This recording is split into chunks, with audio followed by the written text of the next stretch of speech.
ओम श्री गणेशाय नमः। सर्वमंगल मांगल्ये शिवे सर्वार्थ साधके शरण्ये त्र्यंबके गौरी नारायणी नमोस्तुते। श्रीमद् देवी भागवत पुराण से उपलब्धियाँ। देवी भागवत पुराण के पठन श्रवण से महामारी, अतिवृष्टि, अनावृष्टि, भूत प्रेत बाधा, दृष्ट ग्रह जोग तथा अन्याय आदि भौतिक आदि देविक और संसारिक कष्ट शांत हो जाते हैं। इस संबंध में एक प्राचीन इतिहास का उल्लेख करते हुए सूत जी बोले, वसुदेव जी धारा देवी भागवत पुराण के प्रायण के फलस्वरूप ही प्रसेन को ढूंढने गए और संकट में फंसे श्री कृष्ण का सुकुशल घर लौटना संभव हुआ था।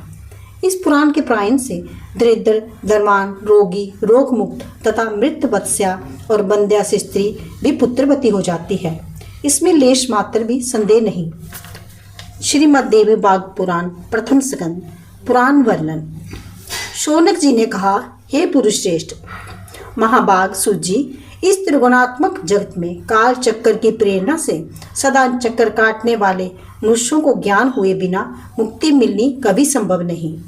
अतएव आप परम पावन देवी भागवत को कहने की कृपा कीजिए। सूत जी कहते हैं, श्रीमद् देवी भागवत अत्यंत पवित्र एवं वेद प्रसिद्ध पुराण है। भगवती जगदम्बिका के उन सुकोमल चरण कमलों को प्रणाम करके आज मैं विस्तार पूर्वक ये पुराण कहने के लिए प्रस्तुत हो रहा हूँ। श्रीमद् देवी भागवत सबसे उत्तम एवं पावन पुराण माना जाता है।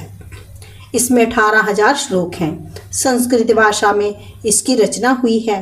वेद व्यास जी ने सुंदर 12 स्कंदों से इसे सजाया है। ऋषियों ने पूछा, महाभाग सूत जी, पुराणों की रचना करने वाले व्यासदेव का परिचय बताने की कृपा करें।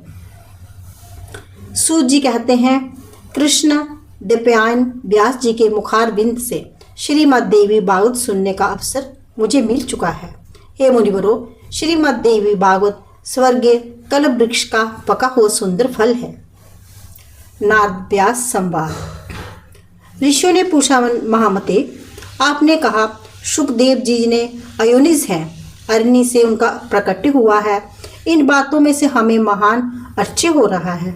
इनको स्पष्ट करने की कृपा कीजिए। सूत जी कहते हैं, प्राचीन समय की बात है। सत्यवती नंदन व्यास जी सरस्वती नदी के तट पर विराजमान थे।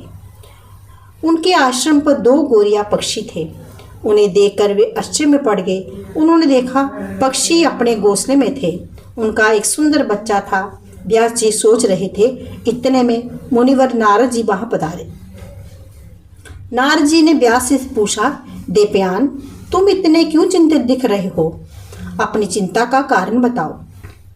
व्यास जी ने कहा, सुना गया है कि पुत्रहीन की गति नहीं होती और मानसिक सुख भी उसे सुलभ नहीं हो सकता।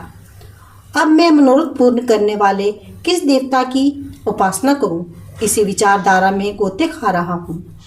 सूत जी कहते हैं, इस प्रकार व्यास जी के पूछने पर महामना नारद जी अत्यंत प्रेम पूर्वक उनसे कहने लगे, यदि अपना पुरुषार्थ सिद्ध करना चाहते हो तो भगवती के चरण कमलों को अपने हृदय में धारण करो।